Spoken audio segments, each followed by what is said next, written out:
কয়েকজনকে দেশে পাঠাবে এবং আবার ওইখান থেকে ওদেরকে দেশে পাঠায়। যখন কন্ট্রোলে ধরা খায় তখন সাথে সাথে তারে ধরে দেশে পাঠায়। বাঙালি সেক্টরে হোক অথবা চাইনিজ সেক্টরে হোক, যে কোনো জায়গায় আপনারা কাজ করতে পারবেন। এই ভুল করতে গিয়ে বর্তমানে অনেককে পাঠায় দিই। ইতালির সরকার কতটা হার্ড লাইনে চলে গেছে, চিরতর বন্ধ হয়ে যাবে একদিন, দেখবেন।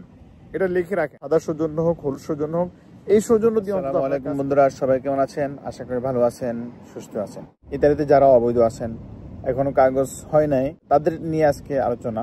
নতুন করে 2025-এ এসেও অনেককেই আলবেনিয়া পাঠাচ্ছে এবং আলবেনিয়া পাঠাই দিচ্ছে অনেককে, এবং কি কয়েকজনকে দেশেও পাঠাই দিচ্ছে। এরকম ঘটনা ঘটছে।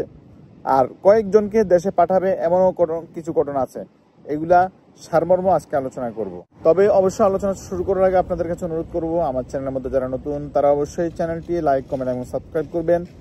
আর যারা পুরনো তাদেরকে অসংখ্য অসংখ্য ধন্যবাদ। 2 দিন আগেও আলবেনিয়াতে পাঠাইছে প্রায় 11 জন বাঙালি। ওখান থেকে আবার রিফ্লেক্স করে কয়েকদিন থাকার পরে আবার নিয়ে আসছে ইতালিতে। গতকালকে একটা ঘটনা, সেটা হচ্ছে আলবেনিয়াতে পাঠাইছে সিসিলিয়া থেকে 5 জনকে আলবেনিয়া পাঠাইছে। আলবেনিয়া পাঠানোর পরে আবার ওইখান থেকে ওদেরকে দেশে পাঠাই দিছে। মানে আলবেনিয়া থেকে আর ব্যাক করে নাই। আর এর আগেও ইতালিতে কয়েকজনকে ধরে দেশে পাঠিয়ে দিছে। তবে প্রথম কথা হচ্ছে ভাই, বর্তমানে ইতালিয়ান সরকার অনেক কঠিন হয়ে গেছে।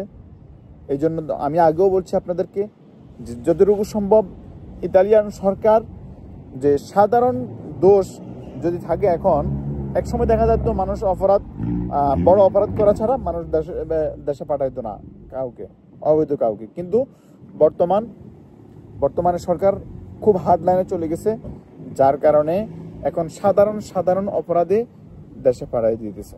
আলবেনিয়াতে পাঠাইছে কয়েকটা কারণ, অবশ্যই আমি আগে ভিডিওগুলোতে বলছি, এখন আবার বলছি, যে যারা কাজ করে না, নিয়মিত কন্ট্যাক্ট করে না, কাজ করলেও কন্ট্যাক্ট করে নাই, নিয়মিত কাজ করে না, আলবেনিয়া পাঠাই দিয়েছে। আরও 1 বছর আগে কেমন ছিল, আগে কেউ যদি অপরাধ করতো অথবা কন্ট্যাক্ট ছাড়া কোথাও যদি কাজ করে এমন কাউকে যদি পেত, তখন সরকার কি করতো? জরিমানা করতো। কত জরিমানা করতো? 5,000 6,000 ইউরো। অথবা তাকে তো জরিমানা করতো যে কাজ করে, এবং কি মালিককেও জরিমানা করতো। কিন্তু এখন আর সেটা করে না, জরিমানা। এখন কি করে? দেখতেছে যে অবৈধভাবে আছে, কাজ করতেছে, এবং কি যদি সরকার যখন কন্ট্রোলে ধরা খায় তখন সাথে সাথে তারে ধরে দেশে পাঠাইতো। অনুরোধ করব, যারা আছেন নতুন, তারা অবশ্যই প্রথমে আসার পরে যত দ্রুত সম্ভব ভেবেচিন্তে, আত্মীয় স্বজন থাকলে ভালো, তাদের থেকে পরামর্শ নিয়ে উকিল ধরবেন। আর যারা আসছেন কাগজ করেন না, যত দ্রুত সম্ভব আপনারা ভেবেচিন্তে, যেই শহরগুলোতে খুব দ্রুত কাগজ দেয়, সাথে সাথে আপনার কস্তুরায় যাওয়ার পরেই ফিঙ্গার নিয়ে কাগজ দেয় যে শহরগুলোতে, ওগুলোতে যাবেন। অন্তত আপনারা যদি সাদা সৌজন্য পান, ওখানে যদি আপনার কতিসি থাকে তাহলে, এবং কি সাদা সৌজন্যের মধ্যে অবশ্যই আপনার কতিসি থাকে, আর তখনই আপনারা অন্তত কাজ করতে পারবেন, কাজের কন্ট্রাক্টটা করতে পারবেন। বাঙালি সেক্টরে হোক অথবা চাইনিজ সেক্টরে হোক, যে কোনো জায়গায় আপনারা কাজ করতে পারবেন। কিন্তু আপনারা যদি আসার পরে ঘুরেন, আত্মীয় স্বজন মনে করেন যে আসছি, আগে ঘুরি, কয়েকদিন রেস্ট করি, আগে মাসখানেক যাক, তারপর যে আমরা ধীরে সুস্থে কেস মারবো না, ভাই, এই ভুল করবেন না। এই ভুল করতে গিয়ে বর্তমানে অনেককে পাঠিয়ে দিচ্ছে, অনেককে আলবেনিয়া নিচ্ছে।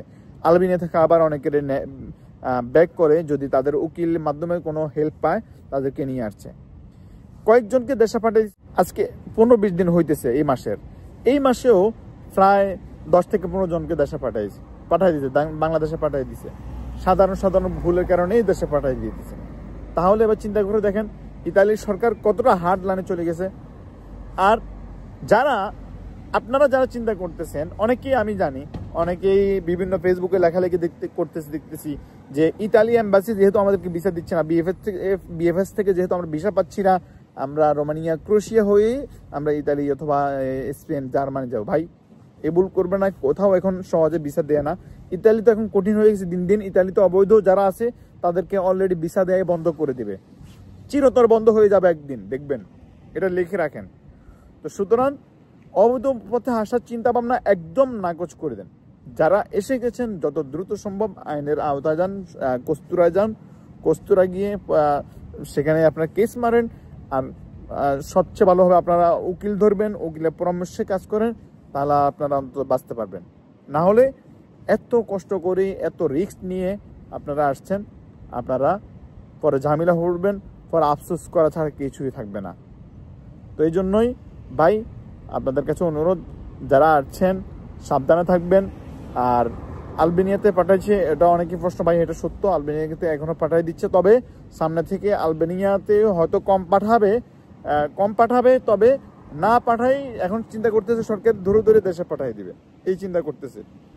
এটা হতে পারে, এর জন্য আপনারা সাবধানে থাকবেন, যত দ্রুত সম্ভব কাজ করবেন, কাগজ করবেন আগে। অন্তত আপনারা 6 মাসের সৌজন্যটা পান, সাদা সৌজন্য হোক, হলুদ সৌজন্য হোক, এই সৌজন্য দিয়ে অন্তত আপনারা কাজ করতে থাকেন, তাহলে দেখবেন আপনারা ইনশাল্লাহ কোনো হতাশ হবেন না। আর তখন দেখবেন আপনাদের ভালো কিছু হবে, ইনশাল্লাহ ধীরে ধীরে কাগজ হয়ে যাবে। আজকে এই পর্যন্তই, দেখা হবে ইনশাল্লাহ আগামী ভিডিওতে। আল্লাহ হাফেজ, ভালো থাকবেন।